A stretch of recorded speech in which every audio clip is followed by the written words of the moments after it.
Oh, hi there. I'm Josh Reese. Thank you for finding this video, and hopefully you'll find it entertaining and thoughtful and maybe a little bit educational. So, this is Glorious Takes here. I am your host, Josh Reese. You can find me on Twitter at Mr. Joshua. I am the only man in Houston confident enough to wear a Pikachu shirt and give you piping hot sports takes. So today we're going to be talking about Tony Romo and why the Texans should pass on Tony Romo. But before we get there, let me tell you a little bit of a story. And this story starts back in 2016. The Texans went out and signed Brock Osweiler. An amazing move. The Texans finally went out and got their man. Gave him many millions of dollars. Well, fast forward a season later, Texans did not get their man. Brock Osweiler has been traded to the Cleveland Browns. He'll likely be cut by the Cleveland Browns.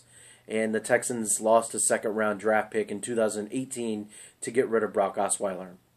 So, the rabble in Houston is that it seems like Tony Romo seems to be the man that wants to come to Houston, be a part of a winning team, and it seems like his choices are between the Denver Broncos and the Houston Texans. Romo, of course, is now a backup to Dak Prescott, who came on the scene last year. So there was really no need for Romo. So now the Cowboys are looking to get rid of him. Romo already posted on Instagram saying a farewell to fans. It seems like it's all set for Tony Romo to leave via trade, via cut, via waived, whatever you want to call it, or however it works. It seems Romo is going to go to either the Broncos or the Texans. Now, this video here is to tell you that Tony Romo should not come to the Houston Texans. First, let me tell you, Tony Romo is a very injured man throughout his career. That's nothing normal. Lots of QBs get injured, but it does seem to happen quite often to Tony Romo. And while he does have plenty of fourth quarter comebacks, it seems the amount of injuries that Tony Romo has had throughout his career might rival the fourth quarter comebacks that Tony Romo has had. Let me tell you real quick. I'm going to roll to the screen over here. James Palmer of the NFL Network tweeted this out a couple days ago and just listed the injuries that Tony Romo has been throughout his career. Let me tell you about him real quick. If you haven't, you should follow James Palmer if you haven't. So let me take you through this journey. In 2008, Tony Romo had torn rib cartilage, ended up missing no games. Congrats to Tony. 2008 also, he had a broken finger, missed 3 games. 2010, broken left clavicle, missed 10 games. 2011, broken rib and punctured lung, ended up missing no games. That's a gutsy mofo right there. 2013, back, missed 1 game. 2014, back, missed 1 game. Same season, broken rib, missed no games. Gutsy mofo. 2015, broken left clavicle, again, missed 12 games. And just recently, 2016, back, missed so much time. Now, there is no denying that Tony Romo is a very gutsy, I don't want to say gutsy, but he does play through plenty of injuries. As I've noted, played through a broken rib and a punctured lung. Who does that? Who plays through that? That's insane. He played through another broken rib in 2014. 2 separate times in his career, he's played through a broken rib. That's completely insane. But as Tony Romo is entering a new era in his career, as you would say, he's 36 years old. Tony Romo, if he wants to play till 40, is going to have to start not taking very many hits. I can't remember who mentioned this recently. Man, I wish I could give him credit for it, but I can't remember who it was. So it's a totally stolen take, but it's something I think a lot of people have come to for just reference, that if Tony Romo wants to continue playing in the NFL and playing a lot longer in the league, he's going to have to start taking the same route that Peyton Manning did. And that is, if there's any time he feels pressure, go down. That's it. Take a sack. Take a sack or throw it away. So many times in Romo's career, he's been like a little bit of a Houdini in the pocket. He's able to move around, and he's able to avoid rushers and keep the play going. And I think we all remember that a couple years ago when J.J. Watt had him in the backfield, but then miraculously Tony Romo whipped around and spun J.J. Watt around, and he was out of the pocket, and I believe he threw a 30-yard pass to Des Bryant. Really, he's a very talented guy, but to extend his career, he's going to have to start going down more often, a lot easier. He can't risk those against guys like J.J. Watt. But I've been hyping Tony Romo up. Let me tell you why the Texans should not be getting him. Did I mention how many injuries he's had throughout his entire career? He's had plenty. And while he has played through plenty of them, the chances of him continuing to play through injuries is very unlikely. The older you get, the more your body hurts, and you just start looking towards the future. It's not going to be smart for him to continue playing through all these injuries throughout the rest of his career. So to support Tony Romo is going to need an amazing offensive line, and that's just something the Texans don't really have. They have a good run blocking line, but the pass blocking line does not seem to be anywhere near the same level as when they run block. So that is a major concern when you're bringing in someone that brittle. I think we can attach the brittle tagline to Tony Romo. So what other options are there if you're not going to get Tony Romo? And I'm not a big fan of Tony Romo, mainly because of the injury concerns. The Texans don't have an offensive line, and you're still going to have to pay Tony Romo a ton of money. If you trade for him, you take on that massive contract that he owns, that the Cowboys have paid him. And if you don't trade for him and if you sign him, you're still going to have to outbeat the Denver Broncos. It's going to cost a lot of money.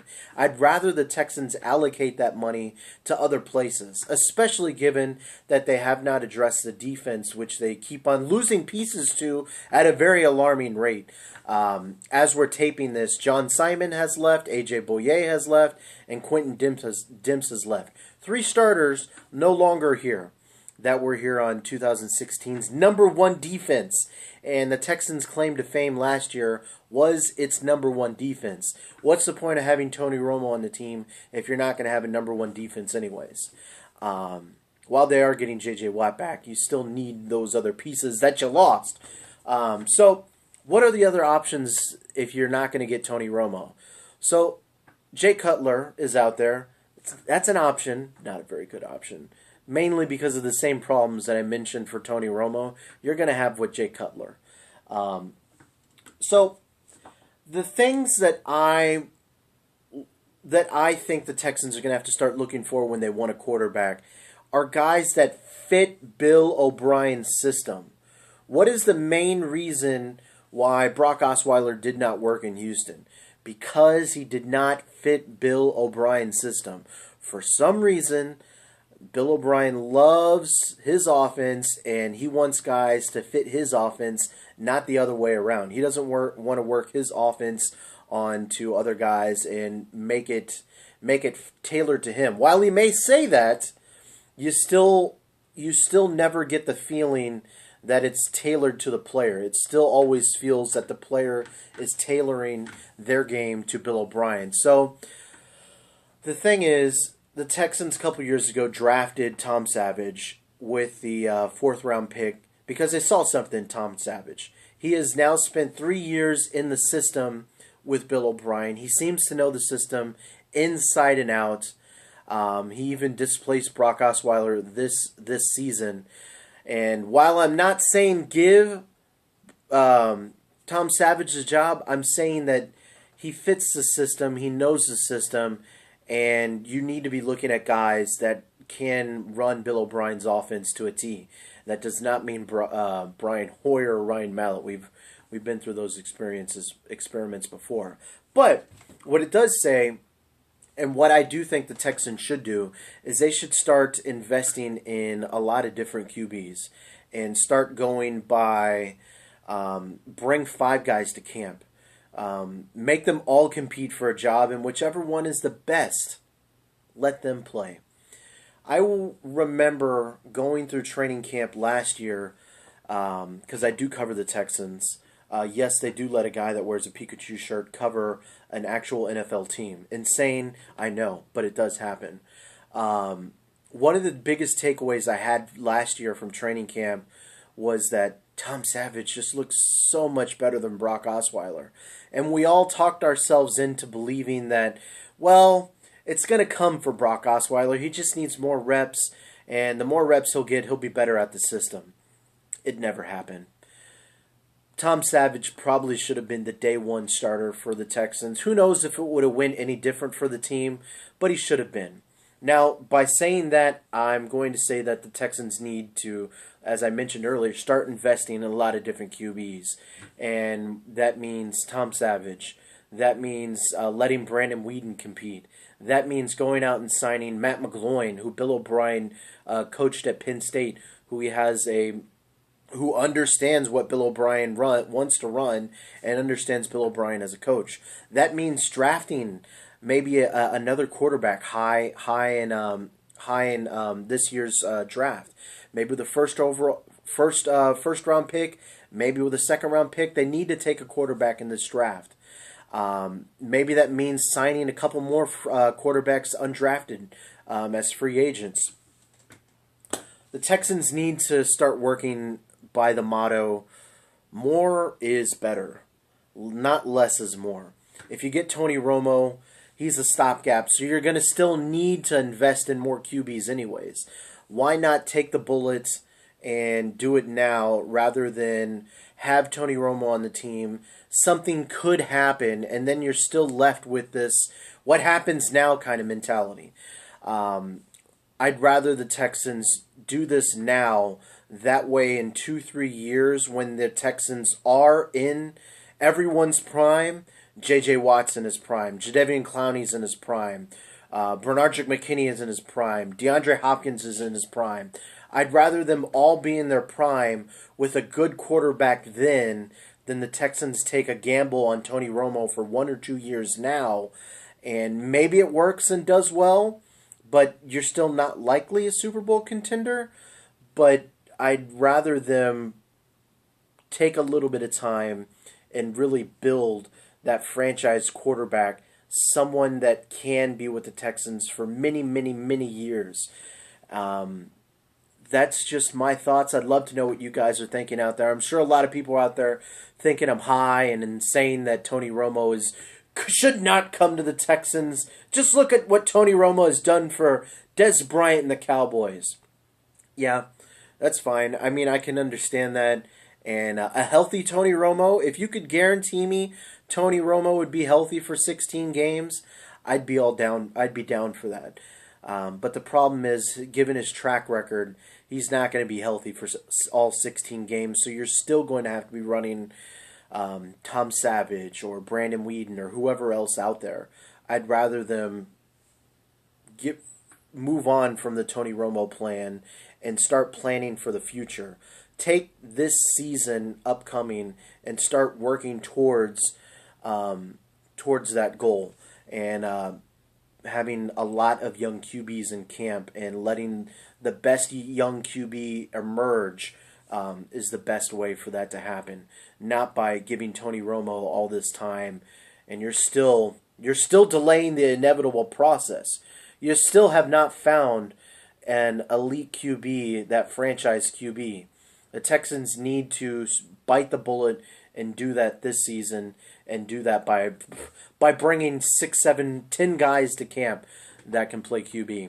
So I gave a couple different options for QB guys out there. I'm not going to tell you. I know every rookie QB that could be great. I've seen a lot from Pat Mahomes. I think he could be a good addition, but who knows? It's a crapshoot anyways. Whichever way you go, I'd rather take 6 crapshoots than I would with a big gamble of Tony Romo playing 16 games for the Texans. So, again, that's my thoughts. I appreciate some feedback. Let me know what you guys are thinking. If you liked this video, feel free to thumbs up it, and feel free to click the subscribe button. Once again, thank you guys all for listening. My name is Josh Reese. This has been Glorious Takes, and we'll catch you guys next time.